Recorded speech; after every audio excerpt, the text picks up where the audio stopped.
Bonjour à tous, on se retrouve dans un nouveau décor et un nouveau vlog pour que je vous partage les coulisses de ma journée d'écriture et d'auto-entrepreneuse. Pour ceux qui ne me connaîtraient pas, je suis Laura Ferrer-Rincon, j'écris dans les genres contemporains depuis 10 ans maintenant et j'accompagne aussi des auteurs sur le chemin de l'écriture et de l'édition.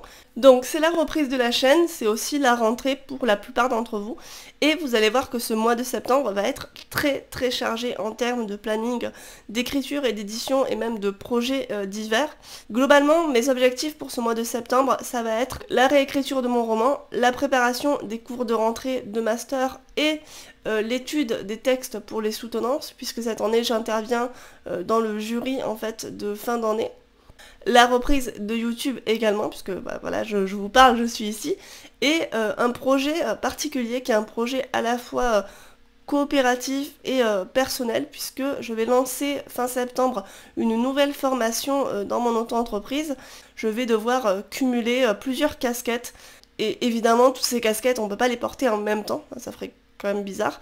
Donc le but c'est d'arriver à combiner un petit peu tout ça. Le problème c'est que un emploi du temps classique ça ne convient pas à mon organisation parce que j'ai différentes tâches entre lesquelles jongler, mais c'est jamais les mêmes, ça prend jamais la même période, enfin la même durée de temps, et du coup ça peut être compliqué d'anticiper en avance toute une semaine de travail. Ce que j'ai trouvé aujourd'hui et qui me convient pour l'instant le mieux, c'est ce qui s'appelle la méthode 3-2-1. C'est une méthode qui a été mise sur pied par Cécile Duquesne et qui propose de découper sa journée en 3 plages horaires définies. Une plage horaire de 3 heures, de 2 heures et d'1 heure. Et forcément, vous n'allez pas caler dans ces plages horaires-là les mêmes activités selon les ressources et le temps que ça vous demande. Par exemple, je sais que moi, les plages de 3 heures, je les réserve vraiment à des créneaux créatifs ou des créneaux de rédaction, en tout cas quelque chose de long qui va me demander du temps et de la concentration sur une grosse période. Les créneaux de 2 heures, je vais les réserver plutôt à de la bêta lecture, puisque je me rends compte, et c'est très personnel, mais qu'au bout de 2 heures de bêta lecture, généralement j'ai mon cerveau qui commence à fondre et je vois beaucoup moins de choses et je suis beaucoup moins efficace. Et pour la dernière heure, là je vais faire toutes les petites tâches qui demandent un petit peu de temps. Donc ces petites tâches, ça peut être d'envoyer des devis, de répondre aux mails, de gérer les réseaux sociaux. Et du coup, je vais rassembler sur une même heure et qui va me permettre de moins m'éparpiller. Donc si vous comptez, ça fait que 6 heures de travail. Et en fait, moi, quand j'ai vu cette méthode d'organisation-là, je me suis dit, 6 heures de travail, ça fait quand même pas beaucoup. Je pense que j'aurais pas du tout le temps de tout caler. Et puis j'avais cette espèce de culpabilité, de me dire, mais en fait 6 heures c'est pas assez, il faut travailler plus. Et quand j'ai mis ça sur pied, je me suis rendu compte que non seulement ces 6 heures suffisaient à ce que je fasse avancer mes différents projets, mais en plus, ça me rendait plus productive sur ce temps-là et plus efficace. Donc on passe à mon programme du jour, enfin, parce que ça fait un petit moment que je parle quand même. Vous allez voir que je vais un petit peu tricher avec la méthode 3-2-1. Donc ce que je vais faire, c'est que je vais consacrer le premier créneau de 3 heures, qui est le créneau donc de la matinée, donc de 9 h à midi à l'écriture, puisque je veux vraiment avancer ma réécriture, et puis là je suis en plein dedans et je suis encore très motivée, donc j'ai pas envie de laisser retomber la motivation. Le second créneau, donc ça va être le créneau de 2 heures, ça va être un créneau de bêta lecture, puisque là en ce moment j'ai 2 prestations de bêta lecture, mon mois de septembre est plein, et d'ailleurs le mois d'octobre est toujours disponible si vous voulez des prestations de bêta lecture. Et la dernière heure, je vous avoue que je sais pas encore trop ce que je vais en faire. Soit je vais étudier les textes de soutenance, soit je vais répondre à des mails et faire des devis s'il y a besoin, je sais pas.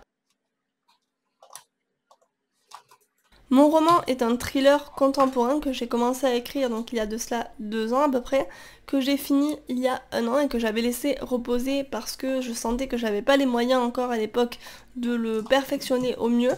Et c'est vrai que du coup quand j'ai repris ce premier jet, j'avais une petite appréhension parce que j'ai déjà essayé de le reprendre en début d'année et c'était juste pas le moment, j'avais pas pris assez de recul encore je pense, je trouvais que c'était plat et j'arrivais pas à remettre du dynamisme et de l'ampleur dans l'histoire. Et le fait d'avoir relaissé poser une seconde fois, puis de l'avoir repris avec une motivation supplémentaire, puisque maintenant j'ai pour ambition de l'envoyer à une maison d'édition spécifique, et bien forcément mon regard sur ce texte a changé. Alors certes, je l'ai pas trouvé merveilleux, j'étais tout à fait consciente des choses qui avaient à changer, mais j'arrivais quand même à percevoir ce qui fonctionnait. Alors évidemment, je peux pas vous raconter l'histoire sans tout spoiler de façon sauvage, mais il faut savoir que ce texte parle de rapports familiaux conflictuels, de syndrome de l'imposteur, de créativité et d'amour aussi, parce qu'il y a toujours des histoires d'amour dans mes textes, qu'elles finissent bien ou pas d'ailleurs, mais c'est un petit peu ma marque de fabrique.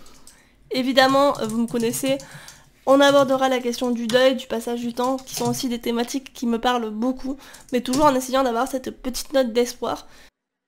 Et je m'amuse beaucoup, ce qui ne m'était pas arrivé depuis longtemps.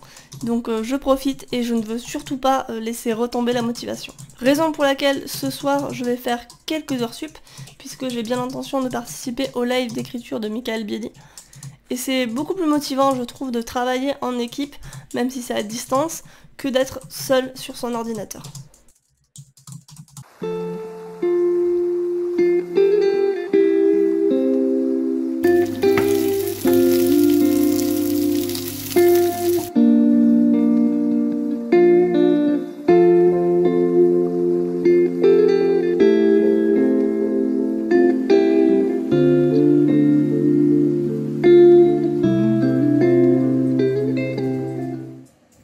On me demande souvent en quoi consiste la bêta-lecture d'un livre.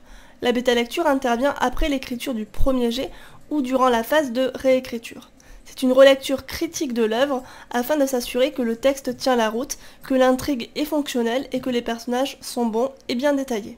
Elle ne doit pas être confondue avec la correction qui, elle, va concerner tout ce qui est faute d'orthographe, correction orthotypographie et mise en page de l'œuvre, et c'est en général une étape qui intervient après la bêta-lecture. Au sein de mes prestations, je propose deux types de bêta-lecture différentes, qui sont la bêta-lecture détaillée et la bêta-lecture globale. Dans une bêta-lecture détaillée, je fais donc une lecture critique de l'œuvre, dans laquelle je vais annoter chacune de mes remarques de façon donc détaillée au sein du texte, alors que dans une lecture globale, je vais adresser à l'auteur un compte rendu de toutes mes remarques. Dans la prestation de bêta-lecture que je suis en train d'effectuer aujourd'hui, c'est une bêta-lecture détaillée, donc l'auteur a souhaité que je lise intégralement son texte, que je lui fasse des retours précis, et à la fin de cette première phase de lecture, je vais faire un compte rendu à l'auteur et le joindre au téléphone afin qu'on discute un petit peu de son livre pour que son texte soit le plus abouti possible.